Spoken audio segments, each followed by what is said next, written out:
ಏನ್ ಮಾತಾಡ್ತಾ ಇದೀಯ ಅಂತ ಅರ್ಥ ಆಗ್ತಿದೆ ನಿನಗೆ? ಯಾರಿಗೆ CEO ಅಂತ ಹೇಳಿದ್ದು ನೀನು? ಅವನು CEO ಅಲ್ಲ, ನಮ್ಮ ಕಂಪ್ನಿ ಹೊಸ ಸೆಕ್ಯೂರಿಟಿ ಗಾರ್ಡ್. ನೀನು ತಪ್ಪು ತಿಳ್ಕೊಂಡಿದ್ಯಾ ಭಾವನಾ ಅಂತ ಅಂದ್ಲು. ಆದರೆ ಭಾವನಾ ಅವಳ ಮಾತಿಗೆ ಇಲ್ಲ ಅಂತ ತಲೆ ಆಡಿಸ್ತಾ, ನಾನೇನೋ ತಪ್ಪು ತಿಳ್ಕೊಂಡಿಲ್ಲ, ನಿನ್ನೆ ಅಷ್ಟೇ ಧೀರಜ್ ಸರ್ ನನ್ನನ್ನು ಕರೆದು ಈ ಡಾಕ್ಯುಮೆಂಟ್ಸ್ ಎಲ್ಲ ಕೊಟ್ಟಿದ್ದಾರೆ. ಅಷ್ಟೇ ಅಲ್ಲ, ನಮ್ಮ ಹೊಸ CEO ಫೋಟೋ ಸೆಂಡ್ ಮಾಡಿ ಇವ್ರನ್ನ ವೆಲ್ಕಮ್ ಮಾಡಬೇಕು ಅಂತಲೂ ಹೇಳಿದರು. ನೀವೇ ನೋಡಿ ಬೇಕಿದ್ರೆ, ಈ ಫೋಟೋದಲ್ಲಿರೋದು ಇವರೇ ಅಂತ ಮೊಬೈಲ್ ತೆಗೆದು ಅಮೋಘನ್ ಫೋಟೋ ತೋರಿಸಿದ್ಲು. ಅಂಕಿತಾ, ಯದ್ವಿಕಾ ಇಬ್ಬರು ಆ ಫೋಟೋ ನೋಡಿದ್ರು. ಅದರಲ್ಲಿರೋ ವ್ಯಕ್ತಿ ನೋಡೋಕೇನೋ ಸುಮಾರಾಗಿ ಅಮೋಘನ್ ಥರನೇ ಕಾಣಿಸ್ತಾ ಇದ್ದ.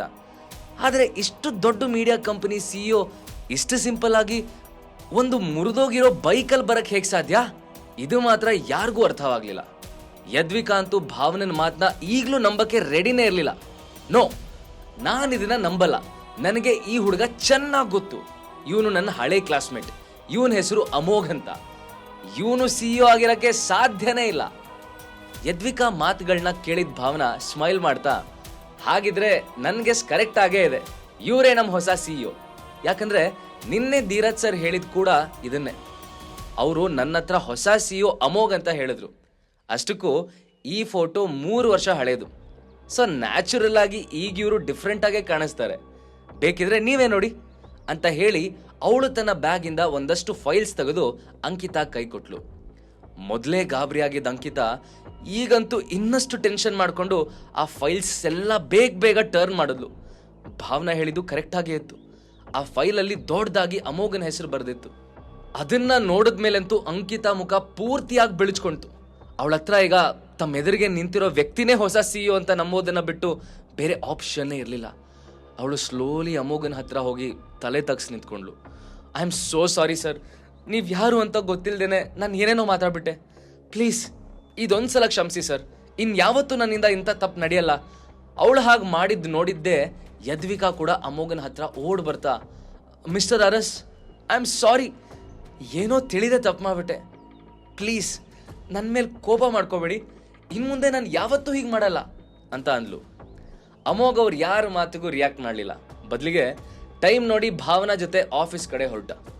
ಅವನು ಹಾಗೆ ಹೊರಟಿದ್ ನೋಡಿ ಉಳಿದವರು ಕೂಡ ಅವನನ್ನೇ ಫಾಲೋ ಮಾಡಿದ್ರು. 2 ವರ್ಷದ ಹಿಂದೆ ಅರಸ್ ಫ್ಯಾಮಿಲಿಯಿಂದ ಹೊರಗೆ ಬಿದ್ದಾಗಿಂದ ಅಮೋಘ್ ಇವತ್ತೇ ಫಸ್ಟ್ ಟೈಮ್ ಇಂಥ ದೊಡ್ಡ ಜಾಗಕ್ಕೆ ಬಂದಿದ್ದ. ಆ ಕಂಪನಿ ಅವನ ಫ್ಯಾಮಿಲಿಗೆ ಸೇರಿದ್ರು ಇವತ್ತದು ಅವನಿಗೆ ತುಂಬಾ ಡಿಫ್ರೆಂಟ್ ಆಗಿ ಕಾಣ್ತಾ ಇತ್ತು. ಅವನು ಆಫೀಸ್ ಎಂಟ್ರೆನ್ಸ್ ನಲ್ಲಿ ನಿಂತ್ಕೊಂಡು ಸುತ್ತಲೂ ಒಂದ್ಸಲ ತಿರುಗಿ ನೋಡ್ದ. ಎಲ್ಲರ ಪರಿಚಯ ಮಾಡ್ಕೊಂಡ ಅಮೋಘ್ ಡೈರೆಕ್ಟ್ ಆಗಿ ತನ್ನ ಕ್ಯಾಬಿನ್ ಕಡೆ ಹೊರಟ. ಅವನನ್ನ ಯದ್ವಿಕಾ ಮತ್ತೆ ಅಂಕಿತಾ ಕೂಡ ಫಾಲೋ ಮಾಡ್ತಾ ಕ್ಯಾಬಿನ್ಗೆ ಬಂದ್ರು. ಅವರಿಬ್ರು ತನ್ನ ಹಿಂದೆನೆ ಇಲ್ಲಿ ತನಕ ಬಂದಿರೋದನ್ನ ನೋಡಿದ್ದ ಅಮೋಘ್ ಹುಬ್ಬೇರಿಸ್ತಾ, ನಿಮ್ಮಿಬ್ಬರಿಗೂ ಇನ್ನೂ ಏನಾದರೂ ನನ್ನ ಹತ್ರ ಮಾತಾಡೋದಿದ್ಯಾ ಅಂತ ಕೇಳ್ದ. ಅಂಕಿತಾಗೆ ಮುಜುಗರ ಆದ್ರೂ ಕೂಡ ಅದನ್ನ ತೋರಿಸ್ಕೊಳ್ದೆ, ಅದು ಸರ್, ಆಗ ನನ್ನಿಂದ ತುಂಬಾ ದೊಡ್ಡ ತಪ್ಪಾಗೋಯ್ತು. I am really sorry sir, ಇನ್ಯಾವತ್ತೂ ಇಂಥ ಮಿಸ್ಟೇಕ್ ಆಗಲ್ಲ.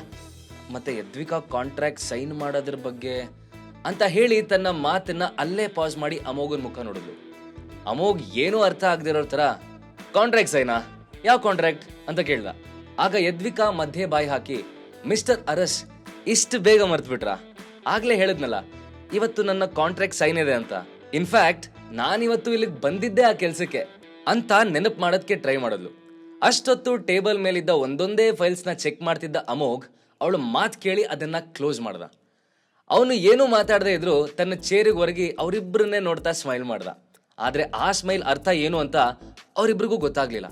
ಅಂಕಿತಾ ಅಂತೂ ಹೇಗಾದ್ರೂ ಮಾಡಿ ಅವನನ್ನ ಒಪ್ಪಿಸ್ಲೇಬೇಕು ಅಂತ ಡಿಸೈಡ್ ಮಾಡಿದ್ಲು. ಹಾಗಾಗಿ ಪ್ಲೀಸ್ ಸರ್, ನನ್ನ ಕಡೆಯಿಂದ ತಪ್ಪಾಗಿದೆ ಅಂತ ನಾನು ಒಪ್ಕೋತೀನಿ, ಆದ್ರೆ ನಾನು ಮಾಡಿದ ತಪ್ಪಿಗೆ ಯದ್ವಿಕಾ ಶಿಕ್ಷೆ ಕೊಡ್ಬೇಡಿ. ಒಂದು ಕೆಲಸ ಮಾಡೋಣ, ನಿಮ್ಗೆ ಏನ್ ಪನಿಷ್ಮೆಂಟ್ ಕೊಡಬೇಕು ಅನ್ಸುತ್ತೋ ಅದನ್ನ ನನಗೆ ಕೊಡಿ, ಆದ್ರೆ ಯದ್ವಿಕಾ ಕಾಂಟ್ರಾಕ್ಟ್ಗೆ ಪ್ಲೀಸ್ ಸೈನ್ ಮಾಡಿ ಸರ್ ಅಂತ ರಿಕ್ವೆಸ್ಟ್ ಮಾಡ್ಕೊಂಡ್ಲು. ಅದೇ ಸಮಯಕ್ಕೆ ಯಾರೋ ಅಮೋಘ್ನ ಕ್ಯಾಬಿನ್ಗೆ ನಾಕ್ ಮಾಡಿದ ಸೌಂಡ್ ಆಯ್ತು. Sorry to interrupt you sir, but ನಿಮ್ಮನ್ನ ನೋಡಕ್ಕಂತ ಚಕ್ರವರ್ತಿ ಗ್ರೂಪ್ಸ್ ಇಂದ ಪ್ರೀತಮ್ ಚಕ್ರವರ್ತಿ ಅವ್ರು ಬಂದಿದ್ದಾರೆ. ಅರ್ಜೆಂಟ್ ಆಗಿ ನಿಮ್ಮನ್ನ ಮೀಟ್ ಮಾಡಬೇಕು ಅಂತ ರಿಕ್ವೆಸ್ಟ್ ಮಾಡ್ಕೊಳ್ತಾ ಇದ್ದಾರೆ ಅಂತ ಹೇಳಿದ್ಲು. ಪ್ರೀತಮ್ ಚಕ್ರವರ್ತಿ ಹೆಸರು ಕೇಳಿದ್ದೆ ಅಮೋಘನ್ ಮುಖದಲ್ಲಿ ಸಿಟ್ ಕಾಣಿಸ್ಕೊಂತು. ಅವನು ಕೋಪದಲ್ಲಿ, ಪ್ರೀತಮ್ ಚಕ್ರವರ್ತಿನ ಮೊದಲು ಆ ಇಡಿಯಟ್ನ ಹೊರಗೆ ಹಾಕಿ, ನನಗೆ ಅವನ ಜೊತೆ 1 ಸೆಕೆಂಡು ಮಾತಾಡಕ್ ಇಷ್ಟ ಇಲ್ಲ. ಹಾಗೆ ಇನ್ ಮುಂದೆ ಚಕ್ರವರ್ತಿ ಗ್ರೂಪ್ಸ್ ಅವರಿಗೆ ನಮ್ ಜೊತೆ ಡೀಲ್ ಮಾಡ್ಕೋಬೇಕು ಅಂದ್ರೆ ಪ್ರೀತಮ್ ಬಿಟ್ಟು ಬೇರೆ ಯಾರನ್ನಾದ್ರೂ ಕಳ್ಸಕ್ ಹೇಳಿ ಅಂತ ಆರ್ಡರ್ ಮಾಡ್ದ. ಭಾವನಾ ಈ ಮೆಸೇಜ್ ಪ್ರೀತಮ್ಗೆ ಪಾಸ್ ಮಾಡಿದ್ದೆ ಅವನಿಗೆ ಕೋಪ ತಡ್ಕೊಳಕ್ಕಾಗ್ಲಿಲ್ಲ. ರುಕ್ಮಿಣಿ ದೇವಿಗೆ ಪ್ರೀತಮ್ ವಿಷಯ ಗೊತ್ತಾಗಿದ್ದೆ ಅವರು ಇಮಿಡಿಯೇಟ್ ಆಗಿ ಎಮರ್ಜೆನ್ಸಿ ಮೀಟಿಂಗ್ ಕರೆದ್ರು. ಸ್ವಲ್ಪ ಸಮಯಕ್ಕೆ ಎಲ್ಲರೂ ಒಂದ್ ಕಡೆ ಬಂದು ಸೇರ್ತಿದ್ದಂಗೆ ಮಾತು ಶುರು ಮಾಡಿದ ರುಕ್ಮಿಣಿ ದೇವಿ, ನಿಮ್ಗೆಲ್ಲ ಈಗಾಗಲೇ ವಿಷಯ ಗೊತ್ತಾಗಿರ್ಬೋದು, ಇವತ್ತು ಪ್ರೀತಮ್ ಅರಸು ಮೀಡಿಯಾಗೆ ಹೋಗಿದ್ದ, ಆದ್ರೆ ಅವನು ಹೋಗಿದ್ ಕೆಲ್ಸ ಸಕ್ಸಸ್ ಆಗ್ಲಿಲ್ಲ ಅಂತ ಹೇಳಿದ್ರು. ಆಗಷ್ಟೇ ಮನೆಯೊಳಗೆ ಬರ್ತಾ ಇದ್ದ ಪ್ರೀತಮ್ ಈ ಮಾತು ಕೇಳಿದ್ದೇ ಸಿಟ್ಟಾಗಿ, ಏನೋ ಸಕ್ಸಸ್ ಆಗದ ಅಜ್ಜಿ, ಅವ್ರು ನನ್ನನ್ನ ಮೀಟ್ ಮಾಡಕ್ಕೆ ಒಪ್ಲಿಲ್ಲ. ಆ ಹೊಸ ಸಿಇಒ ತನ್ನನ್ನ ತಾನು ಏನ್ ಅನ್ಕೊಂಡ್ಬಿಟ್ಟಿದ್ದಾನೆ, ನನ್ನನ್ನ ಈಡಿಯಟ್ ಅಂತ ಹೇಳ್ದ ಗೊತ್ತಾ? ಅಷ್ಟೇ ಅಲ್ಲ, ಇಮಿಡಿಯೇಟ್ ಆಗಿ ಆಫೀಸಿಂದ ಹೊರಗೆ ಕಳ್ಸಕ್ ಹೇಳ್ದ. ಇನ್ಯಾವತ್ತೂ ನಾನು ಆ ಕಡೆ ಮುಖ ಹಾಕ್ಬಾರ್ದಂತೆ, ಹಾಗೆ ಹೇಳಿ ಕಳ್ಸಿದಾನವನು ಅಂತ ಕೂಗಾಡಕ್ ಶುರು ಮಾಡ್ದ. ಪ್ರೀತಮ್ ಮುಖ ಅಂತೂ ಸಿಟ್ಟಲ್ಲಿ ಕೆಂಪಾಗ್ಬಿಟ್ಟಿತ್ತು. ಆದ್ರೂ ಅಲ್ಲಿರೋ ಯಾರಿಗೂ ಅವನಿಗಾಗಿರೋ ಅವಮಾನಕ್ಕೆ ಅರಸು ಮೀಡಿಯಾದಿಂದ ಎಕ್ಸ್ಪ್ಲನೇಷನ್ ಕೇಳೋ ಧೈರ್ಯ ಇರಲಿಲ್ಲ. ರುಕ್ಮಿಣಿ ದೇವಿ ಕೂಡ ಈಗ ಪ್ರೀತಮ್ನ ಸಮಾಧಾನ ಮಾಡೋ ಬದಲು ಬೇರೆ ಯಾವ ದಾರಿನೂ ಕಾಣಲಿಲ್ಲ. ಐ ಆಮ್ ಸಾರಿ ಪ್ರೀತು, ನಿಂಗೆ ಇವತ್ತು ತುಂಬಾ ಹರ್ಟ್ ಆಗಿರ್ಬೇಕಲ್ಲ ಅಂತ ಅವರು ಪ್ರೀತಮ್ ಭುಜ ಸವರ್ತಾ ಅವರನ್ನ ಸಮಾಧಾನ ಮಾಡಕ್ ಟ್ರೈ ಮಾಡಿದ್ರು. ನಂತರ ಮೀಟಿಂಗ್ಗೆ ಬಂದಿರೋ ಎಲ್ಲಾರನ್ನೂ ಉದ್ದೇಶಿಸ್ತಾ, ನನಗ್ ಬಂದಿರೋ ಮಾಹಿತಿ ಪ್ರಕಾರ ಹೊಸ ಸಿಇಒ ಇನ್ನೂ ಚಿಕ್ಕ ಹುಡುಗ, ಹಾಗಾಗಿ ನ್ಯಾಚುರಲಿ ಅವನಲ್ಲಿ ತನ್ನ ಪೊಸಿಷನ್ ಬಗ್ಗೆ ಸ್ವಲ್ಪ ಅಹಂಕಾರ ಇದ್ದೇ ಇರುತ್ತೆ. ಆದ್ರೆ ಇಲ್ಲೊಂದು ಒಳ್ಳೆ ಸೈನ್ ಕೂಡ ಇದೆ. ಯಾವಾಗ ನಾವು ಒಳ್ಳೆ ರೆಪ್ರೆಸೆಂಟೇಟಿವ್ಸ್ ನ ಕಳಿಸ್ತೀವೋ ಆಗ ಅವರು ಕೂಡ ನಮ್ಮ ಜೊತೆ ಡೀಲ್ ಮಾಡಕ್ ರೆಡಿ ಆಗ್ತಾರೆ ಅಂತ ಹೇಳಿದ್ದಾರೆ. ಹಾಗಾಗಿ ನಾನ್ ನಿಮ್ಮ ಹತ್ರ ಕೇಳ್ತಾ ಇದ್ದೀನಿ, ಈ ಕೆಲಸ ಮಾಡೋದಕ್ಕೆ ನಿಮ್ಮಲ್ಲಿ ಯಾರು ಸೂಟೇಬಲ್ ಅನ್ಸುತ್ತೆ ಅಂತ ನೀವೇ ಹೇಳ್ಬೇಕು ಅಂತ ಹೇಳ್ತಾ ಎಲ್ರನ್ನೂ ನೋಡಿದ್ರು. ಲಾಸ್ಟ್ ಟೈಮ್ ಇದೇ ರೀತಿ ರುಕ್ಮಿಣಿ ದೇವಿ ಅವರು ಪ್ರಶ್ನೆ ಮಾಡಿದಾಗ ಎಲ್ಲರೂ ಈ ಕೆಲಸಕ್ಕೆ ಮುಂದೆ ಬಂದಿದ್ರು. ಆದ್ರೆ ಈ ಸಲ ಪ್ರೀತಮ್ಗಾದ ಗತಿ ನೋಡಿ ಬೇರೆ ಯಾರಿಗೂ ಮುಂದೆ ಬರಕ್ ಧೈರ್ಯನೇ ಬರಲಿಲ್ಲ. ಅವರೆಲ್ಲ ಟೆನ್ಷನ್ ಅಲ್ಲಿ ಒಬ್ರು ಮುಖ ಇನ್ನೊಬ್ರು ನೋಡ್ತಾ ಕೂತ್ಕೊಂಡ್ರು. ಆದ್ರೆ ಅಷ್ಟರಲ್ಲಿ ಏನೋ ಯೋಚನೆ ಮಾಡಿದ ಪ್ರೀತಮ್ ಎದ್ದು ನಿಂತ್ಕೊಂಡು, ಅಜ್ಜಿ, ಈ ಕೆಲ್ಸಕ್ಕೆ ಯಾರು ಸೂಟೇಬಲ್ ಅಂತ ನನಗ್ ಗೊತ್ತು. ನೀವು ಯಾವುದೇ ಟೆನ್ಷನ್ ಇಲ್ಲದೆ ಲೀಲಾನ ಡೀಲ್ ಮಾಡಕ್ ಕಳಿಸಿ, ಅವಳು ಈ ಕೆಲ್ಸದಲ್ಲಿ ಪಕ್ಕಾ ಸಕ್ಸಸ್ ಆಗ್ತಾಳೆ, ನೋಡ್ತಾ ಇರಿ ಅಂತ ಹೇಳ್ದ. ಪ್ರೀತಮ್ ಮಾತ್ ಕೇಳಿದ್ದೆ ಲೀಲಾ ಎದೆ ಧಸಕ್ಕಂತು. ಅವಳಿಗೆ ಮೊದ್ಲಿಂದಾನು ಈ ಪ್ರೀತಮ್ಗೆ ತನ್ ಕಂಡ್ರೆ ಅಷ್ಟಕ್ಕಷ್ಟೇ ಅನ್ನೋ ವಿಷಯ ಗೊತ್ತಿತ್ತು. ಆದ್ರೆ ಅವಳು ಯಾವತ್ತೂ ಇವನಿಂದ ಇಂಥ ನಡತೆ ಎಕ್ಸ್ಪೆಕ್ಟ್ ಮಾಡಿರ್ಲಿಲ್ಲ.